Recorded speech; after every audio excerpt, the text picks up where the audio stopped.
میں نے زلفیں رکھی ہیں گویا کہ میں نے ایک جانور پال لیا جس کی مجھے خدمت کرنی پڑتی ہے. یہ تو بالکل بات بہت ہلکی ہے حدیث میں. اس لیے میں نے کہا تھا میرے خلاف قیامت تک ٹائم دے, مرے سارے فقیر زندہ کر لو, زندہ سارے اکٹھے کر لو, آ کے منو اصول اور مبادی کی گل کرو, میں لا کے آدھی توڑی پڑھانا. جی دوستو, آپ نے دیکھا اور سنا نبی علیہ السلام کی سنت زلفیں رکھنے کو کہہ رہا ہے کہ یہ میں نے زلفیں رکھی ہیں, یہ میں نے جانور پال رکھے, ان کی خدمت کرنی پڑتی ہے. جو نبی علیہ السلام کی سنت پر عمل کرتے ہیں انہیں آپ علیہ السلام کی سنتوں سے محبت ہوتی ہے. کہتا ہے میں امامہ اس لیے پہنتا ہوں کہ لوگوں کو دکھاؤں کہ میرے قریب آئیں, سنت سمجھ کے نہیں پہنتا میں. یہ بھی اس کے بیانات ہیں. اور زلفوں کے بارے میں کہتا ہے کہ میں نے جانور پال رکھے ہیں. بھائی کیسا تو سنت پر عمل کر رہا ہے, نبی علیہ السلام کی سنت کی توہین کر رہا ہے.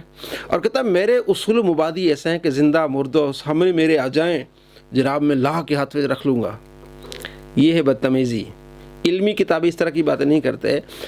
زندہ مردہ کی بات تو دور ہے, اپنے اصولوں سے یہ کافر بنتا ہے. اپنے اصولوں سے انجینئر مرزا اپنے اصولوں سے کافر بنتا ہے, اپنے اصولوں سے مرتد بنتا ہے, اپنے اصولوں سے گستاخ رسول بنتا ہے, اور اپنے اصولوں سے سب سے بڑا جہنمی بنتا ہے. اس کے اصول ہیں, اور اپنے اصولوں سے یہ شیطانی توحید کا علم بردار ہے, اور اپنے اصولوں سے نبی علیہ السلام بلکہ انبیاء علیہ السلام کا گستاخ ہے.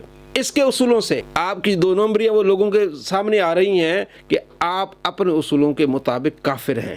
کیونکہ اس کا اصول ہے کہ جو کسی کو یہ کہے کہ بھائی اس پر عذاب آیا ہوا ہے, تو یہ تو وہی سے پتہ چلے گا کہ عذاب آیا ہے, تو یہ کہنے والا یہ کلمہ کفر ہے.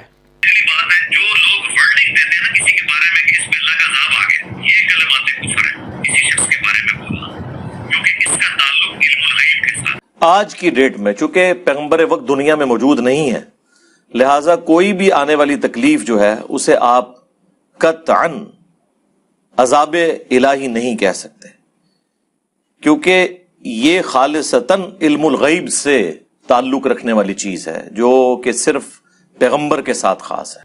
اور خود یہ کلمہ کفر بولتا ہے کہ منگول مسلمانوں پر عذاب, میں منگول ہوں اور منگول مسلمانوں پر عذاب بن کر آئے. دوسرا اولاد میں منگولا دیاں, ہاں تو صوفی بھی منگولا نے وڈے, اللہ کی طرف سے عذاب بن کے نازل ہوئے منگول, اور باقی عذاب الہی مسلمانوں کے اوپر نازل ہوا. کیا یہ اس نے کفر جملہ نہیں کہا؟ اور یہ اپنے اصول سے قرآن کا منکر بنتا ہے کہ حضرت ابو بکر صدیق رضی اللہ تعالیٰ عنہ کی صحابیت قرآن سے ثابت ہے. آیت نمبر 40 سورہ توبہ کہ آپ رضی اللہ تعالیٰ عنہ کی صحابیت یہاں سے ثابت ہوتی ہے. اور بعد میں کیا کہتا ہے؟ کہتا ہے اگر کوئی حضرت ابو بکر صدیق رضی اللہ تعالیٰ عنہ کو صحابی نہ کہے بلکہ کسی صحابی کو صحابی نہ مانے, کافر مانے, اور یہ بھی کہتا ہے کہ جناب کیا ہم نے جب کلمہ پڑھا ہے تو ابو بکر صدیق رسول اللہ پڑھا ہے, یعنی کہ ابو بکر صدیق رضی اللہ تعالیٰ عنہ کے انکار سے کوئی کافر نہیں ہوتا. بھئی حضرت ابو بکر صدیق رضی اللہ تعالیٰ عنہ کی صحابت قرآن سے ثابت ہے, تو قرآن پاک کی ایک آیت کا انکار کرنے والا کافر ہے. یہ خود اس نے کہا ہے.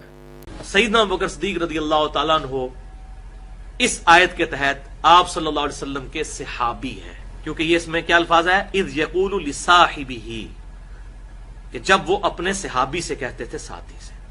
اب چونکہ سیدنا ابو بکر صدیق رضی اللہ تعالیٰ عنہ کی صحابیت قرآن سے ثابت ہو گئی ہے پرٹیکولرلی, اس لیے آپ رضی اللہ تعالیٰ عنہ کی صحابیت کا انکار کرنے والا کافر ہے جو آپ کی صحابیت کا انکار کرتا ہے. اسلام میں داخل کرتے وقت جو چیزیں آپ نے کسی سے پڑھوائی تھی نا, جب تک وہ ان چیزوں کا انکار ہی نہیں ہوتا اس وقت تک اسلام سے نکل نہیں سکتا وہ.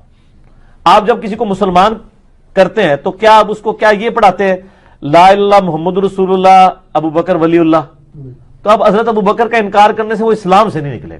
تو اپنے اصول سے کیا بنتا ہے؟ یہ کافر بنتا ہے اور گستاخ رسول بنتا ہے اپنے اصول سے. جب اس کو چھوکرا کہا گیا کہتا ہے یہ بازاری زبان ہے.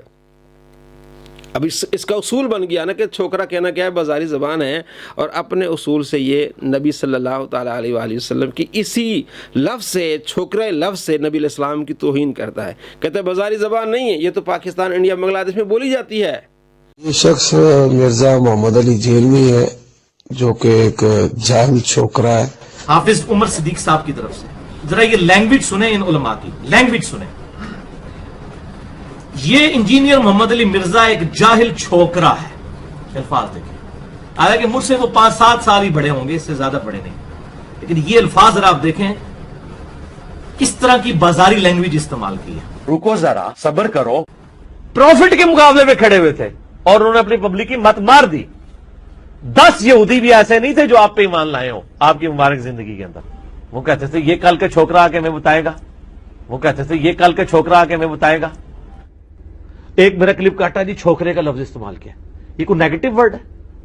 ہمارے سب کانٹیننٹ کے معاشرے کے اندر آپ پوچھ کے دیکھ لیں, جو چھوٹی عمر کا جو ینگ بوائے ہے اس کو چھوکرا کہا جاتا ہے. تو اپنے اصول سے یہ گستاخی رسول بنتا ہے, میرے اور آپ کی کہنے سے نہیں, بلکہ اپنے اصول سے گستاخی رسول بنتا ہے, اور اپنے اصول سے سب سے بڑا جہنمی بنتا ہے. نبی علیہ السلام کا فرمان ہے کہ جو مجھ پر جھوٹ باندھے وہ اپنا ٹھکانہ جہنم بنا لے. تو کہتا ہے کہ جو خدا پر جھوٹ باندھے وہ سب سے بڑا جہنمی ہے. اس نے خدا پر کئی جھوٹ باندھے, ان میں سے ایک یہ ہے, یہ کہتا ہے کہ کالا رنگ جو خدا کو پسند ہے, بہترین رنگ کالا رنگ ہے, اور اللہ تبارک و تعالیٰ کو یہ پسند ہے. نبی علیہ السلام کی کس حدیث میں ہے, نبی علیہ السلام تو سفید رنگ کو پسند فرما رہے ہیں. آپ علیہ السلام فرماتے ہیں سفید رنگ پہنا کرو, اپنے مردوں کو بھی کفن سفید رنگ میں دیا کرو.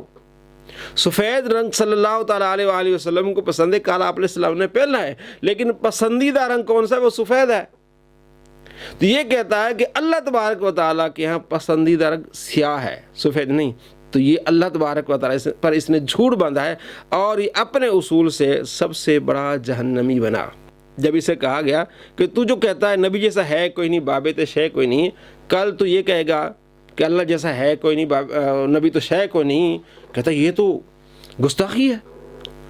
تو مجھے شیطانی توحید کی بارے بات کرتے ہو. اس کو ایک مفتی نے کہا کراچی کے, اس نے کہا یہ تیری شیطانی توحید ہے, کہ کل تو یہ کہے گا کہ اللہ جیسا ہے کوئی نہیں, نبی تو شے کوئی نہیں.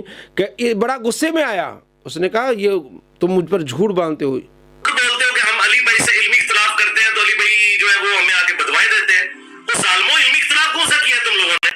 تم نے سیدھا سیدھا کہا کہ یہ شخص تعظیم رسول نہیں کرتا, اور جھوٹ بولتے ہو اپنی طرف سے یہ بات کر کے کہ جی انجینئر صاحب کل کو پھر آپ یہ بھی کہیں گے کہ اللہ کے جیسا ہے ہی کوئی نہیں, تو نبی تو شاہی کوئی نہیں. اور جھوٹو تم پہ اللہ کی لعنت ہو. اور اس نے پھر کہہ دیا کہ اللہ کے سوا نبی تو شے کوئی نہیں. بھئی جب توحید بیان ہوگی تو گستاخی تو آٹومیٹکلی ہو جائے گی, کیونکہ توحید کا مطلب یہ ہے کہ اللہ کے سوا کوئی پیغمبر, کوئی فرشتہ, کوئی بزرگ, کوئی بابا, شاہی کوئی نہیں.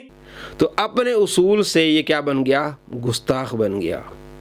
اور اپنے اصول سے نبی صلی اللہ تعالیٰ علیہ وآلہ وسلم اور تمام انبیاء علیہ السلام کی اس نے کیا کی ہے؟ توہین کی ہے, کہ یہ تو پیشاب بھی نہیں روک سکتے. مطلب یہ ہے کہ اللہ کے سوا کوئی پیغمبر, کوئی فرشتہ, کوئی بزرگ, کوئی بابا, شاہی کوئی نہیں.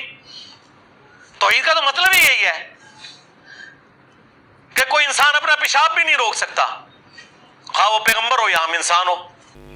پیشاب کی نسبت انبیاء علیہ السلام کی طرف کی, کہ اللہ کے مقابلے میں اللہ کے سوا کوئی ہے کوئی نہیں. یہ تو توحید کا مطلب ہی یہ ہے, توحید کا مطلب ہی یہ ہے کہ جناب یہ پیشاب نہیں روک سکتے. تو اپنے اصولوں سے انبیاء علیہ السلام کا گستاخ, اللہ کریم کا گستاخ, قرآن کا منکر, سب سے بڑا جہنمی, شیطانی توحید کا علمبردار بنتا ہے. بھائی ہم اپنی بات نہیں کر رہے, اس کے اصول مبادی سے ہم بات کر رہے ہیں کہ اپنے اصول مبادی سے کافر بنتا ہے, مرتد بنتا ہے, قرآن کا منکر بنتا ہے, گستاخ رسول بنتا ہے, گستاخ انبیاء بنتا ہے, سب سے بڑا جہنمی بنتا ہے, اور شیطانی توحید کا لیے علمبردار بنتا ہے کہ اس کی توحید شیطانی توحید ہے. فیصلہ آپ نے کرنا ہے. تو دوستو اپنے ایمان کو بچائیے, اس شیطان سے بچیے, اور علم سیکھیے. اس بارے میں ہم نے ایک کورس لانچ کیا ہے, 3 سالہ عالم کورس.